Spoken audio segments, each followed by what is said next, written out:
We had a 1 versus 2, number 1 overall draft pick versus number 2 overall draft pick battle last night. Obviously, Houston ended up getting the win by a reasonable margin, but those two definitely went at it. Media hyped it up big time.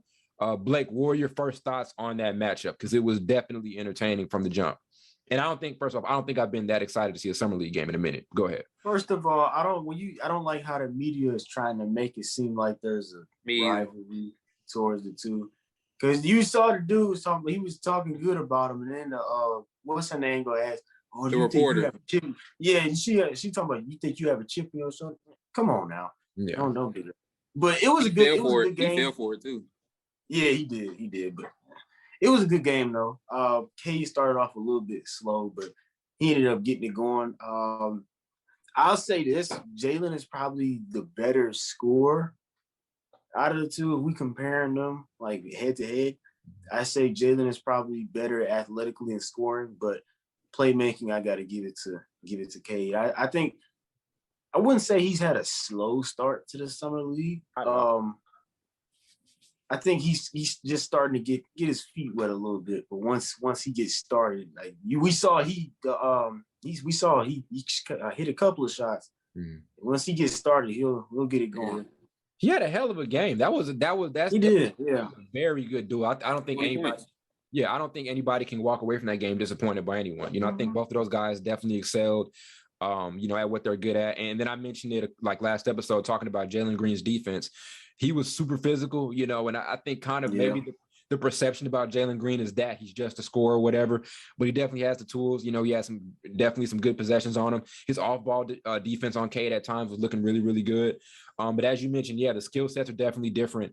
I think Cade does a really, really good job of kind of playing off of Killian Hayes, and that could kind of be a factor into why, I'm not going to say he's like gotten off to a slow start, but he's trying to figure out how to kind of play alongside with Killian. This is a different situation. I know Killian, he ain't been shooting well. Yeah, but still, you're still trying to work through fitting, with this other point guard, and Cade's probably been used to being the point guard his entire career. So it's a matter of fit. Right. And I'm glad he's getting in these reps right now because, not a lot of guys have that opportunity to play with the dude that they're going to be playing with during the regular season. And by that, I mean, you're not usually going to play with the lineup you're going to be in during the season and all of that. You're probably going to be playing with like a couple guys you play with in summer league are probably going to be regularly in the rotation during the regular season. So he's getting the hang of it, but we're kind of seeing, glimpses of what Dwayne Casey's going to do offensively with that team. When Killian Hayes on the court, we're going to kind of use him as the primary PG and give Cade Cunningham those situations where he can come off the ball and knock down shots, and maybe late in the shot clock, Killian will pitch it off and let him play make from there. And I'm sorry, I'm ranting a little bit here, but that's another thing about Cade's game, his ability to come off the catch and knock down jump shots. That's Luka level stuff. Luka's rookie season, he was a 2-guard next to Dennis Smith Jr., and also knew how to make that adjustment and be a point guard. And that's what he's doing right now. So that's where you see how that worked with DSJ though. Yeah, but it's more of a thing for Luka, where you're talking about his ability to be interchangeable. So, I know. I think having those reps, with Killian right now are super important. I think he's been super impressive.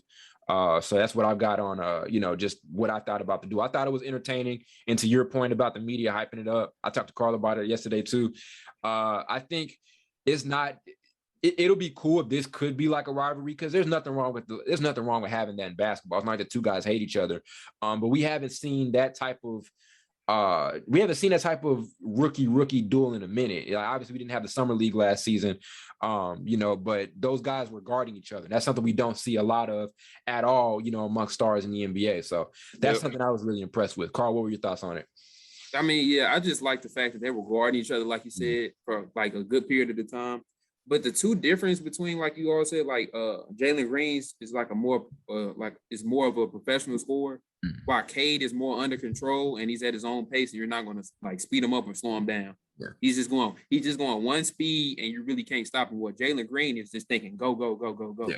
Just push the ball, everything like that. So I would say, I guess I can understand the media hyping up, trying to make it something, but don't hype up a summer league game. This is basically like a second summer league. This is basically rookie league scrimmages. That's what they are. They're not going against some of the most high level, even NBA players yet. So don't even just Don't put it out there like that yet. Be careful. But you don't see the appeal behind having the number 1 or number 2 overall pick just going at it. Yeah, I do. I mean, but for the media, from the media standpoint. Yeah, I'm just saying from the media standpoint, they're going like overboard, like saying, you see, like the Blake was talking about that reporter that asked him this question. So yeah, what do you got a chip on your shoulder? It was like she was setting him up for the question, and then he said, exactly. Yeah, I felt like I was the number 1 pick, and so on and so forth. So they're going to make a story out of that. See, he low key fell for that. Yeah. Well, he been saying he thought he was the number 1 pick. He has, but she knew what she was doing when she asked that question. Yeah, because you know how ESPN is. Yeah, and they have to make they do have to make a story. Yeah. But yeah, no, I definitely think that's really, really healthy for the league, because one thing about Cade and also Jalen Green, and this is no insult to the past guys, but I remember earlier, and I'm not saying this is like a concrete statement. I'm not saying this is a statement of fact, but last year, we kind of remember, and this is no insult at all to Anthony Edwards, because obviously he almost averaged 20 last season. But I remember last season, there were kind of questions about, is he serious about the game or whatever, and whether those are valid questions or not. One thing you could say about Jalen Green and Cade Cunningham that I think really separates this class from these last few classes, these two dudes, their approach is like ridiculous. Like Cade Cunningham's approach in his leadership in the summer league, like these summer league games are important because they can tell you a lot, they give you glimpses of what we can see in the future. So Cade's commitment and his leadership at such a young age, and seeing how hype he gets when his other teammates are making big plays, like we saw when Luka Garza, I think, hit that big shot. Remember, he had like a couple pivots. Yeah, they hit a step back jumper. That type of stuff, it's gonna pay dividends for him in the league. That leadership and that, ability to be vocal, that's what you want from your point guard. That's what you want from your number 1 overall pick. And for Jalen Green too, just seeing, I don't know if he's as vocal as Cade. They didn't have him wired up, so I can't really tell, but seeing his energy and his approach, and that level of competitiveness, that's super, super healthy for the league. And for anybody who's kind of worried about the outlook of the NBA past LeBron James or past, Kevin Durant, you see these two guys, I think it's very good for the NBA. And I think it's going to make them have very, very impressive careers and rookie seasons. They're definitely going to be two very fun teams or fun players to watch, going down the road. So I think it was a hell of a battle, between those two. Was there anything else about Jalen Green and Cade that you guys want to talk about? Because there are a couple other players I wanted to mention too. It's a couple of them in that Rockets game. Yeah. Get to it. You go ahead. We gotta talk about Josh Christopher and how do you pronounce his name? Alperen Sengun. Alperen Sengun. I think so. I think that's it. Yeah. They got a gym in both of those, especially Sengun. Yes. Especially Sengun. Josh, he's been very. I kind of biased because he's one of my favorite players. Yeah. He's been very solid playing that 1-2 kind of combo guard. Sengun, he's been great, better than I thought he would. Yeah. I think they're moving forward. They're going to be because I remember I said I think I'd asked Ty, you think they can sneak into a play-in spot? I really think they can. I really think they can. My question for you was this, because I did want to respond to that. You said Detroit couldn't be a playing team in the East last episode, but I'm not trying to debate or nothing, but I'm asking. You said Detroit couldn't be a playing team in the East last episode, but Houston can in the West. Because the way I look at it is they're both in the exact same situations. So how is one team going to make it in the West and the other team can't make it in the East? That's my question. Not to knock on Detroit, but I think Houston has a lot more talent than what we're giving them. You got John Wall, still John Wall, KPJ, Christian Wood, Eric Gordon. Now you add Jalen Green, Josh Christopher, Usman. You know who I'm talking about. Yeah. You know who I'm talking about. Yeah. So I mean, I don't want to say that Detroit has they don't have any talent. They definitely have talent. Yeah. But I'm saying, like, stacked up against each other, I feel like the Rockets probably have that higher percentage of at least having that chance to sneak in based on what they already have and what the draft brought them. So I like your point about. I definitely like your point about the experience, because you look right now at Detroit. That's definitely a good point, because you look at Detroit. Yeah, Detroit's a very young team. Who's there? Who's the vet in Detroit? Who's the oldest player in Detroit right now? I don't really. Kelly Olynyk. Kelly Olynyk's not in Detroit. Kelly Olynyk's in Charlotte. I think. Did he sign with? Who did he sign with? Charlotte. Or who? Who is the oldest player on that team? Kelly Oubre. Kelly. Oh my Yeah, God. no, because You're right. he signed with. You're right about Kelly Oubre. Yeah. You said Kelly. Olynyk. First thing that came out was Kelly Oubre. Yeah, he said Kelly Olynyk. I was like, I definitely thought he tripping. signed with him. Yeah, I'm tripping. No, yeah, okay, that's a good point. And how much of a vet? He's a decent vet, but compared to John Wall, I don't know. He averaged 20 last year. Yeah. He averaged 20 in the second half of last year. So we'll see if he does. We'll see how. You sure? I thought he was 20 for the season. Nah, he was 20 when he was in where did he end up? When he was in Houston? Yeah, when he was in Houston. Yeah. He wasn't 20 the whole season because he was in Miami. MVP candidate? Yeah, nah, that's not happening. Oh, yes, that's true. He was 10 for Miami and then 19. Yeah, but I definitely like the point about the veteran experience, and I think John Wall can be a great, veteran in that locker room for him.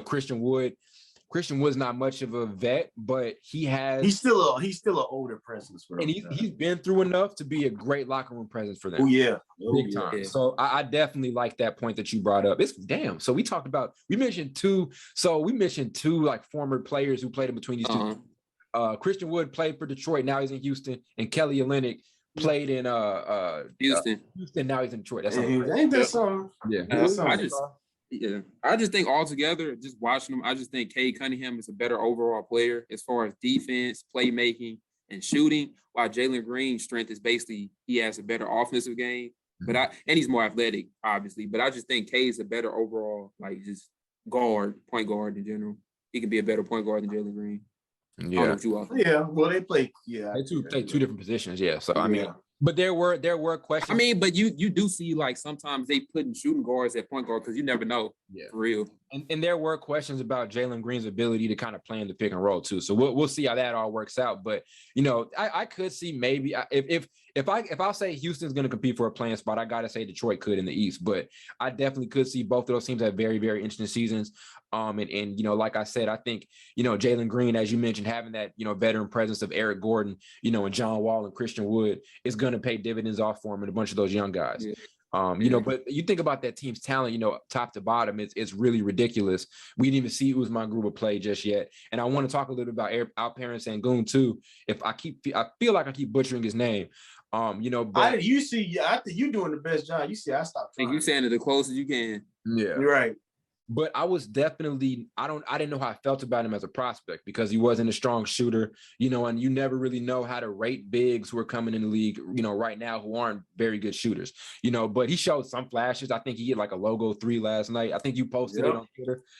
But one of his strengths is putting the ball on the floor, and I think he did that a lot. And he did get to his spots. Like he's had a lot of the ability to get in the low post and kind of work. And we don't see that a lot right now from a lot of NBA bigs. We see Embiid do it, but a lot of what he prefers to do is kind of operate from that mid-range area. Same with Nikola Jokic. He can get down low, but he prefers to face you up. So we saw Sengun do a good job of kind of getting to his spots.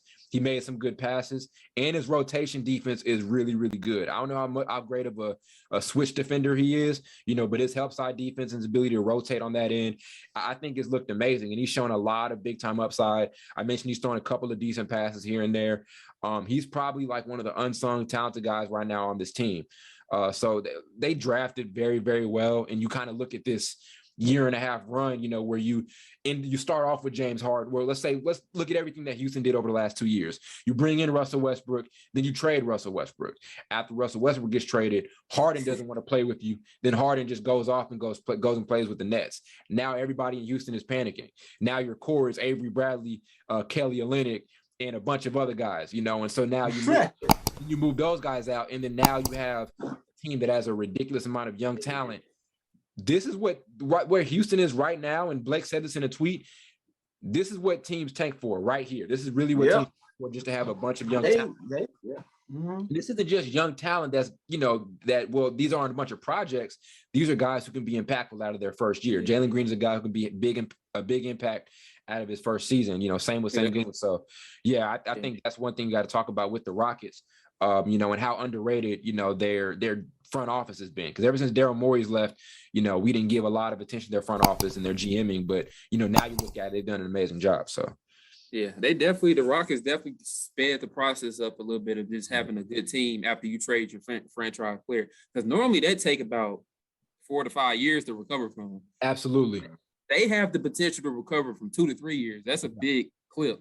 Maybe 2. You never know.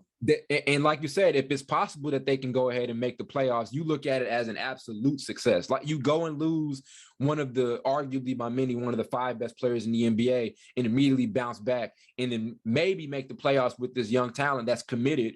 And also last season too, Houston won 17 games only, but Christian Wood wasn't there for a good chunk of the season. John Wall was out extensively. Yeah, they started off good, actually.